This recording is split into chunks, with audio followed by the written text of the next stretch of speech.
Welcome to the College Admissions Process Podcast presented by Prep Expert. Prep Expert offers live online SAT and ACT courses with the best score guarantees, instructors, and curriculum. Go to prepexpert.com to guarantee your child's success.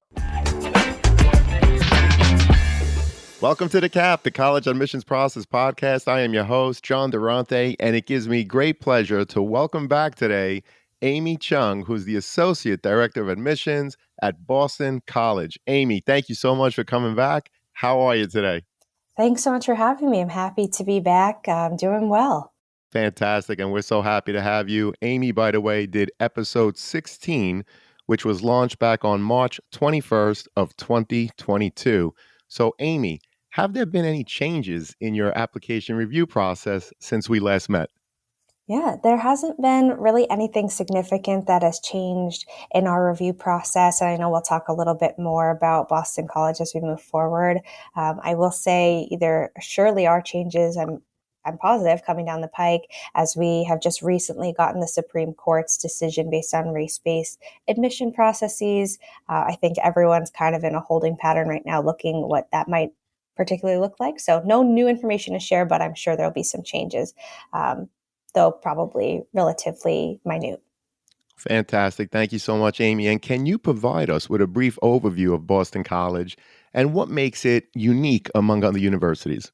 Sure. Yeah. Boston College is a really special place. And I know I'm biased when I share that. We are a Jesuit Catholic university. We're located in Chestnut Hill, Massachusetts, which is actually right on the outskirts of Boston. We're on the city limits and about 5 miles away from what folks probably picture in their head as Boston. We're also a mid-sized university with about 9,400 undergraduate students, and we're lucky to be both a liberal arts university, which encourages our students to explore depth and breadth of knowledge, but also to be a Tier 1 research university, to be a Division 1 athletic community, and to have a space where our students are incredibly engaged outside of the classroom as well. I think it's always such a challenging question about what makes a university unique among others, because there are so many amazing schools out there that provide amazing things. I will say, as a Bostonian myself, the location is just something that is so special that only we hold. Being able to have a beautiful campus where students live and learn. We are mainly a residential campus, while also having such easy access to the city and all the opportunities that come with internships and research opportunities, but also the fun of being in Boston, the museums, the concerts, the sporting events. So our students really do have the best of both worlds in that way.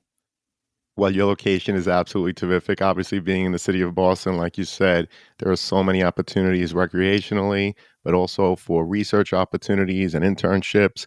You mentioned you're a liberal arts school, Tier 1 research facility, and of course, you're engaged students on and off campus. And I'm repeating all of this, Amy, because I recently read that your retention rate, or the percentage of first-year students who return, is an astonishing 95%, which is well over the national average of approximately 69%. So, Amy, what is the secret to keeping so many students happy once they're on your campus and wanting to come back year after year? Sure. Yeah. So I don't think it's a secret, right? I think we are incredibly lucky to have a community here that is unlike any other I've ever been a part of. I think a lot of that comes naturally by the types of students that we're engaging with and the students that we're attracting based on our Jesuit identity. But a lot of it is really intentional, right?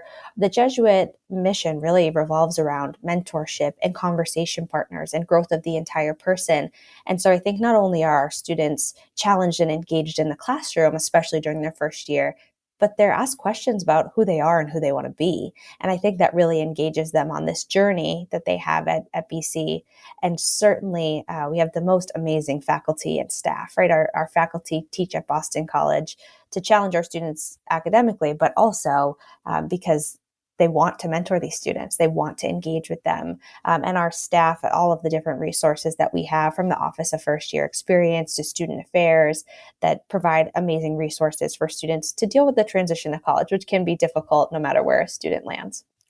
So you mentioned your Jesuit mission, your engaged students, and of course your faculty who serve as mentors to those students. So I was wondering, what qualities or characteristics does Boston College look for in prospective students? Yeah, I think every school is looking for students who are academically prepared, right? Students who have the foundation to find success in the classroom while still being challenged academically. But beyond that, for us, we're looking for students who are passionate, right? That's really what I look for when I read applications because there are so many incredible students that do amazing things. I want to see students who are passionate about the things that they're doing because that's what's going to carry them into this next chapter, whether they're doing the same activities or they're branching out and expanding their horizons. Their passion, their curiosity, right? Students, it's easy. Well, I shouldn't say it's easy, I guess, but it's relatively easy to be intelligent, right? We all know things, we all have skills, we all are able to take in different information, but to be curious, to want to learn more, to want to dive deeper, those are the types of students we're looking for.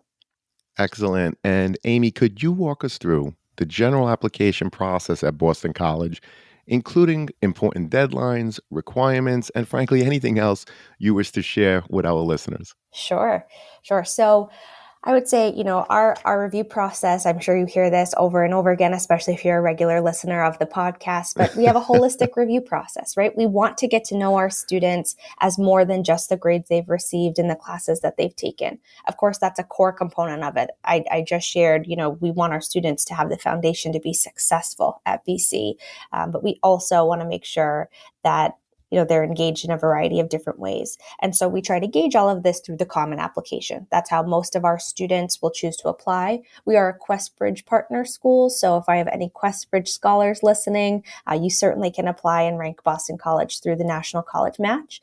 But the vast majority of our students come in through the Common Application. It's the only other way to apply to Boston College.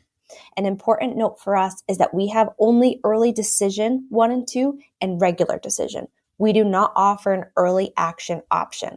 So if you're applying early to Boston College, as a reminder, early decision is that binding deadline. You're saying, I'm in love with Boston College. It's my one and only. If I'm admitted, I'm committing to attend. It's a big commitment for our students to make. Those deadlines for early decision are on November 1st and January 2nd. We do also have a non-binding option for you to apply through regular decision, get your admission decision from us and any other schools you're applying to, get those financial aid packages, and decide by May 1st where you'd like to attend. Our regular decision deadline is also on January 2nd. So there are a couple of different options to apply based on your level of interest in Boston College and the other schools that you have in the mix through the application process. Well, we appreciate the overview of the different types of methods to apply. You mentioned ED, regular decision, and of course, there's no early action. You also talked about your holistic review, which you're right, we hear a lot about throughout the podcast episodes, and how it's more than just grades. So let's unpackage the overall applications just a little further. The transcript, Amy, obviously the most important piece of the academic portion of the overall application. Can you share with us what are you looking for when reviewing a student's transcript? And do you recalculate the given GPA or do you use the GPA provided as part of your overall review? It's a great question. I think one of the most nuanced parts of the process, as every school looks at transcripts a little bit differently. We do not recalculate your GPA at BC, but at the same time, we don't go just off of the GPA that's reported from your high school. I think a GPA is helpful and it shows the context of where you fall within your school. But also, what we really do in our review process when we look at your transcript is take a look at each individual course you've taken, your performance in each individual course. We're really looking for students who not only have found success in the courses that they've taken, but have kept their foot on the gas, right? Have continued to challenge themselves.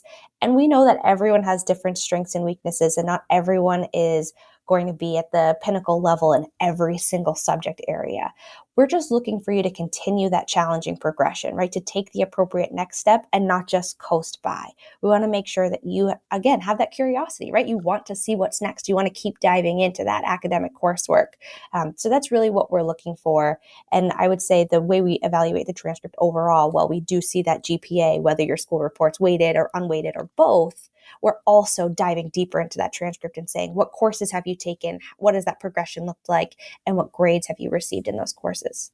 Well, that's fantastic. Thank you, Amy. And digging deeper in the overall application, what advice do you have for students in terms of crafting a compelling essay? Great question. One of the most popular questions I think we hear from students, because I think students feel like this is the part they can control, right? All of the other things they've been working on, they've been controlling it over time, the classes that they've taken, what they've been involved in.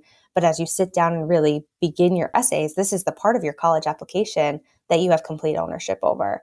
It's certainly a component for us. We want to get to know you. These are the places in the application process that we get to know about who you are in narrative form from your own voice. So that's really meaningful. And these are the places I think you can share your passions with us, share what makes you who you are. And so I think my biggest piece of advice, and I know no student likes this advice, so I think they'll listen to this, probably roll their eyes, and that's okay. But just be you, be authentic, share about the things that you care about. Don't write an essay because you think it's what we want to hear. Write an essay because it's something you want to share with us. That leaps off the page when we read your application. Well, that is great advice. And there's multiple parts to the application. The transcript obviously is going to give you the academic portion of what the student was able to do or not while in high school. The activity sheet, which we'll get to in a second, talks about what you did after school. But that essay, students, when a college admissions rep reads it, if they haven't learned anything new about you, then go back to the drawing board. That's the goal of the essay, to give them something different that they don't necessarily find so easily off your transcript or your activity sheet. So we appreciate that, Amy. And speaking of the rest of the application, are there any specific extracurricular activities or experience that Boston College values and considers in the admissions process? It's a great question. And I think students often want to know what is going to look best on their application. How do I best use my time to stand out? And I know, again, it's really similar to the essay in being authentic to who you are, but do the things that you're passionate about. I always tell students I would be exceptionally sad if you spent 4 years of your life trying to impress me, right? Spend 4 years of your life doing the things that you love, that help you develop, that help you grow, that help you make connections. So there's not one particular or a set of particular experiences or extracurricular activities that we value more so than others. We want to see you engaged in the things that you're passionate about, the things that mean a lot to your life, right? I know that oftentimes we'll have students that work part-time jobs or are translators for their families, right? These are things that I don't even want to say obligations, but needs that you fill in your community, in your family. So we want to see those things, right? It doesn't have to fit a certain category or a certain area for it to be valuable to us. I think often schools are looking for students who align with their mission. You'll often hear that kind of described as finding institutional fit, which I think is a kind of wishy-washy term, but really aligning with our mission, aligning with our community. And so there's not one particular area that you have to engage in, right? Obviously, service is a Jesuit component. We're not necessarily looking for students who have X number of service hours. We're looking for students who become leaders and mentors in their activities, no matter what those activities are. That's how we're really seeing that institutional alignment. Well, we appreciate the overview and insight. And of course, another piece are recommendation letters. So, Amy, what role do recommendation letters play in the application review? And is it better to have letters from teachers or other individuals? What could you share with us? For sure. So at BC, we do require two recommendations from teachers and one from your school counselor. And really, what we're trying to get to the heart of in these recommendations is who you are as part of your community, what your work ethic is like, what your character is like, how others kind of perceive you in the community. And so that's really helpful for us to have. We certainly know that our students are engaged in other areas. They might have advisors or bosses or coaches that would write them really strong letters. I always say if we can learn something new about you through an additional letter of recommendation, we're always happy to read that. But be mindful of the fact that there's a lot of reading going on, right? And so I know there are probably many people that could speak very highly of you, but we want to learn new information from any additional recommendations. I will also say we don't require anything in particular based on your major, right? If you're applying to a science program, we don't require a recommendation from a science teacher specifically, but some schools might have a little bit more nuance in what they require. So just asking admission counselors, reading on the website, what is going to put you in the best position for each individual school. Well, I appreciate you mentioning that again. If you're going to be a science major, you don't necessarily have to have a recommendation letter from the science teacher. And of course, it's always great to reach out to you in your office or, of course, check your website. And by the way, Amy, I always put the Office of Undergraduate Admissions in the show notes. If there are any other links you want to provide to students and parents, send it to me. And of course, we'll make it available in the show notes. Now, I know that BC is also test optional. Amy, would you be able to share with us the percentage of students that apply without submitting their test scores, but also the percentage that was actually admitted? Absolutely. Yeah, this varies a little bit year to year and what we've seen from our test optional policies in the few years that we've had them. And so please just know that this could change over time. But over the last few years, it's seen approximately 60% of our students apply without test scores. And for our enrolled classes without test scores, they've been about 50-50. 50% have submitted and 50% have not. So students can certainly be competitive candidates without their test scores. I know that this is such a hard thing to wrap your head around if you're not in the process of reviewing applications, but I truly mean it when we say if your test scores are there, that's one of the factors in that holistic review process. If your test scores are not there, it's not a factor that we're considering. It's as simple as that. Hey, podcast friends, if you've been enjoying the College Admissions Process podcast, I'm excited to share my new book, Straight from the Admissions Office Insider Strategies for College Applications. It's packed with insights and tips from over 250 podcast episodes with admissions professionals designed to make the college process less overwhelming. Whether you're a student, parent, or college counselor, it's a valuable resource for navigating the admissions process. By grabbing a copy, you're also helping to support the podcast. The links are in the show notes. Thank you, and best wishes to all with the college admissions process. Well, we appreciate that. And it's a message to students that certainly prepare for the SAT, ACT, take both. Obviously, do your best. If you fall within that mid 50 or higher, and that score represents who you are as a student, my advice would be submit. If it's lower, then you should rest assured that you have the option not to submit. Correct, Amy? Absolutely. Yeah, I always tell students if you open that score report, I age myself. I say you open that envelope and pull out the score report. I'm sure they're downloading this on an online portal. But if you look at those scores and you say, yes, that's a great representation of who I am, and it aligns with those averages at the schools you're interested in, that might be a really good indicator to submit. If those scores don't excite you, they don't make you feel like, yeah, that's who I am as a student, then maybe it's best not to submit them, right? You get to put your best foot forward as you review what schools are looking for and what you'd like to submit as part of your application process. Well, it's great advice and insight. I particularly appreciate how you shared the data, which, by the way, is pretty consistent amongst most colleges and university. You said approximately 60% apply without submitting their test scores. And in terms of the students that are enrolled, it's somewhere at the 50-50 range, which again is pretty consistent right now. So, Amy, are there any specific financial aid or scholarship opportunities available for prospective students? And how can students and their parents best navigate the financial aspect of attending Boston College? Absolutely. I think this is one of the most challenging pieces of the college application process and one that weirdly gets overlooked, right? We think about college admission and we don't think about college financial aid, which college is such an investment and I think a well worth it investment, but certainly one you have to plan for, right? The price of college is exponentially increasing. And so we're truly blessed at Boston College to be one of 21 colleges and universities in the country that practice need blind admission and meet 100% of your demonstrated need. So, what that essentially means is that we are looking at a couple of different forms. We'll require both the FAFSA, which is the federal form, and the CSS profile, which is a form run through the College Board that gives us a little bit more information about your financial standing. Our financial aid office will look at those. They will determine from those forms what your expected family contribution is. You'll often hear that referred to as your EFC. We'll look at the overall cost of attendance at Boston College and subtract that expected family contribution, and what's left is your demonstrated need. We are committed to meeting 100% of that need through scholarships, grants, loans, and work study. Sometimes what we estimate in our forms find as your expected family contribution might align perfectly with what you and your family have budgeted, but forms don't capture everything, right? So there might sometimes be a discrepancy there. I really encourage students and their families to utilize the net price calculator. Every single school is required to have a net price calculator on their website. Some, I will say, are better than others, right? Our financial aid office is really committed to making sure ours is accurate.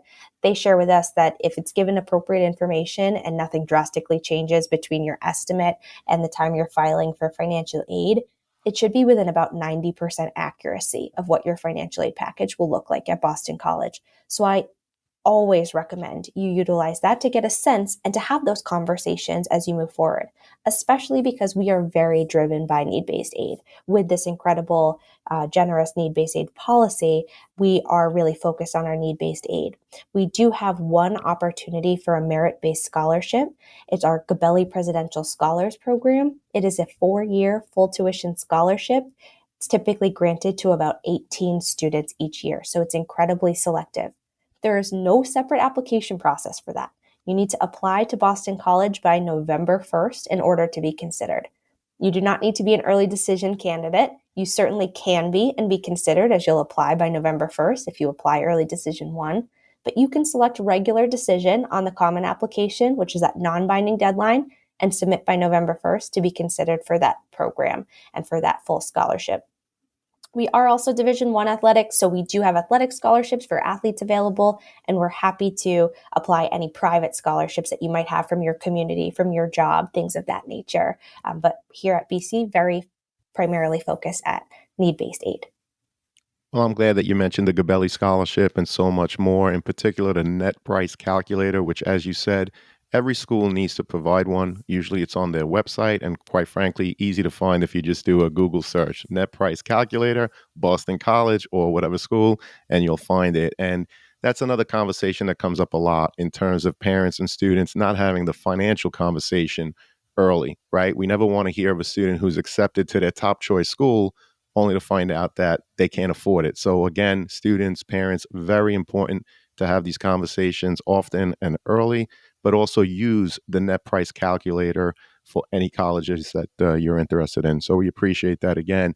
And Amy, what resources or support does Boston College provide to help students transition from high school to college, especially for those students who may have had an IEP or perhaps a 504 plan while they were in high school? Absolutely.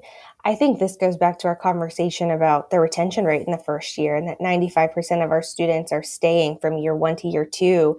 Um, we have so many resources. We have a full office of the first year experience, really committed to making sure students know what they need, know what questions they need to ask, and maybe answer some of those questions before they even know that they have them, to provide mentorship and resources and to help them transition to life as a Boston College student. We certainly have amazing resources for students with developmental disabilities, learning differences, physical disabilities. Our Office of Disability Services is incredible in the accommodations that they're able to provide. I can provide that link actually to their website because they have a full list of the different accommodations that are available at Boston College. My biggest piece of advice in terms of this for our students who might be listening that have an IEP or a 504 plan or have accommodations at their high school level, there's a lot more advocacy that comes at the college level, both at Boston College and most other colleges and universities, because you're transitioning into that adult responsibility. So there are accommodations there for you at almost every college and university. You got to ask for them, right? You got to be able to say, this is something that I need, or I need help. I don't know what those accommodations look like. Can you walk me through that process? Whereas in high school, maybe your parents or your counselors are kind of starting that conversation. The onus is going to be on you to start that conversation at the college level. So just keep that in mind. But there are amazing people on every college campus that are there to help you. Well, that's great advice and certainly something to keep in mind, students. You certainly have to advocate for yourselves once you're on campus and even throughout the college process. And of course, yes, give me that link and I'll put it in the show notes. Amy, what unique opportunities or programs do you offer for students to engage in research, internships, or even study abroad experiences at Boston College? Yes, I think experiential learning is becoming more and more popular throughout the college experience generally. And it really goes to our Jesuit mission of educating the whole person, making sure students are not only learning in the classroom, can apply that learning and are learning to grow as people and humans and community members as well. So there's certainly a lot of opportunities right here on our campus. As I mentioned earlier, we are a tier 1 research university, so there's a lot of research and a lot of funding for research going on right on our campus. So that's another amazing way to create connections with your professors and to engage in incredible opportunities right on our campus. About 50% of our students will also choose to study abroad, to immerse themselves in another culture, to take advantage of that experience. That most commonly happens during the junior year at Boston College, and there are a lot of great supports through our Office of Global Education to go through that process, to apply to those programs, to get any travel documentation that you might need. So there are certainly opportunities there. And internships are aplenty, right? I think internships have grown in popularity across the board, and certainly being located right outside the city of Boston, there are so many opportunities.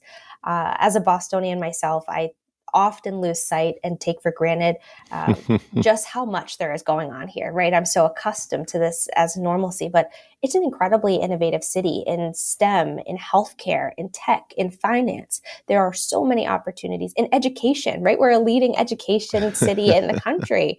So there are a lot of opportunities for our students to engage in internships locally, but our Career Center will also help our students find internships at home or abroad in different places. If you're interested in going home for the summer, spending time with your family, and getting internship experience, that's certainly an opportunity that's available to you as well. Well, it definitely sounds like there's something for everyone, both on your campus and beyond. Again, being located in the beautiful city of Boston offers a wealth of opportunities. So, in terms of that, what advice do you have for students and parents when it comes to visiting the Boston College campus or attending virtual information sessions? And do you track such things, Amy, as part of your overall application process?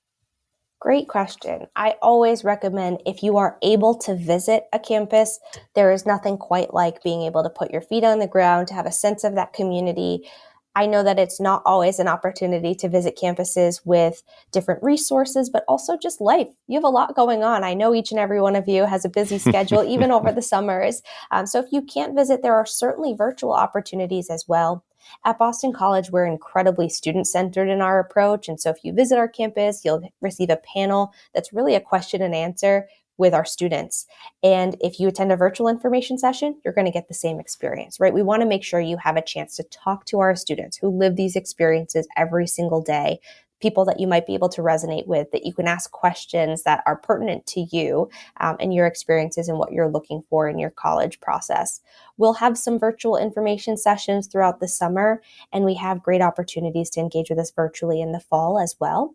We actually have opportunities for Eagle for a discussion. So one-on-one conversations with a current student, not even a question and answer in a full group portion, getting to talk about the things that you're most interested in. And we try to match students based on their interests and their registration form as well. And I would say for us, we don't track demonstrated interest, right? So some schools will track if you've visited or if you've engaged with them in a variety of ways. Our goal is that if you are engaging with us, whether that's exchanging emails with myself or one of my colleagues, talking to us on the phone, coming to a tour, coming up to say hello at a college fair, we want that to be for you, right? This is your college search process and your research that you're doing. We do not want you to feel the pressure of having to impress us through this process. We want you to be able to be authentically who you are and ask us your questions and gather the information you need to make your decision on whether you'd like to apply or whether you'd like to attend. So we won't track any demonstrated interest. We're always happy to hear from you, but don't feel like, oh, I have to reach out and make sure they know that I'm still interested. We figure if you're applying, you're interested. So please make sure that if you're engaging, it's meaningful to you, because for us, that's really what it's all about. Well, that's great insight. And this has been a terrific conversation. Amy, before I get to the last question, I just want to ask, is there a question that I didn't ask that you wish I had, or another topic that I didn't bring up that you'd like to share with us now? No, I think we've covered quite a bit. I think the only thing I will kind of highlight that I probably should have brought up in our review process, I know we talked a little bit about essays, but Boston College does have an additional writing supplement as well. We actually just put our new supplements up on the website for the upcoming year. So while the common application doesn't open until August 1st, you might be able to get a head start on those Boston College writing supplement essays. So I always just like to give a little bit of warning about that so it doesn't catch you off guard as you're kind of of coming down the pike and submitting those applications. Well, thank you so much for that great advice and insight. Amy, this has been terrific. And unfortunately, it does lead us to the last question, which is what are your top three pieces of advice that you would provide students and their parents getting ready for the college admissions process? Yes, I feel like I have so much advice of what I've learned throughout my career and throughout my own college admission process as well. But number one is really stay organized. I know that we are all different. And by we, I mean schools, colleges, and universities. We have different deadlines. We have different types of application processes. We have different requirements for financial aid. So figure out the schools that you're interested in and start keeping track of the different things that each of those schools is requiring. I'm a big spreadsheet girl, so if that works for you, great. If there's a different way that you stay organized, figure out what works best for you, making sure you're keeping track of all of those deadlines, as it will make it feel a little bit more manageable. We talked a little bit about this as well. Be open, honest, and transparent in your conversations. Have those hard conversations, right? I think it's really challenging to get to March, April, and have students trying to figure out the financial component when they've already fallen in love with a school.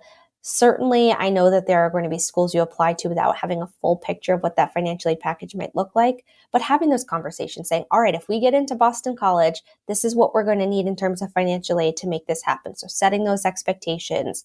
I think this is one of the first times for many families that you have to have financial conversations with your children. And I know that can be really challenging and feel really intimidating.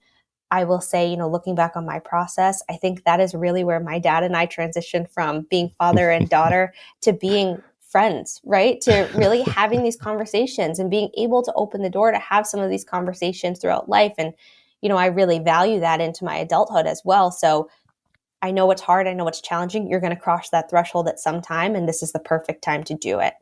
And then let the student drive the process, right? I know that's really challenging and sometimes comes at odds with that last piece of advice I gave. But let the student tell you what they're interested in. Let the student tell you where they might want to go, and then have those conversations. And by that, I mean, don't just say, no, you can't go there, or no, that's too expensive. Have the conversation of, okay, if that's something you're really interested in, these are all of the other factors that we have to think about as a family, and start having those conversations about how that might work. And then this last piece of advice, I know I already gave three, but just one more. Try to have fun, right? I know that sounds so counterproductive. There's so much pressure that comes with this, and there's a lot of deadlines and organizations, but this is a milestone process. We take for granted what it means to go to college, to have this higher level of education. It's so normalized, which is amazing. But I think students often forget what a huge milestone this is. And this is a really exciting experience that most students only get once, right? Unless you decide to transfer, and we could talk about that at another time as well. But enjoy it, right? Explore these different campuses, take pictures on your tours, like enjoy these times that you have. If you're going to different places around the country to tour schools, mix some fun in there too, right? Explore, get to see different things. So try to enjoy the process, even though I know it does come with a lot of stress. Well, those are tremendous pieces of advice. Amy, thank you so much for coming back. I'm so happy as I know that this conversation is going to help so many students and their parents as they navigate through the process. I know you've been back twice now, but I am going to have you back in the future. Is that okay? I'm looking forward to it. I love having these conversations. Well, you're awesome, Amy. Thank you again for your time and expertise. We really appreciate it. Enjoy the rest of your day, everybody.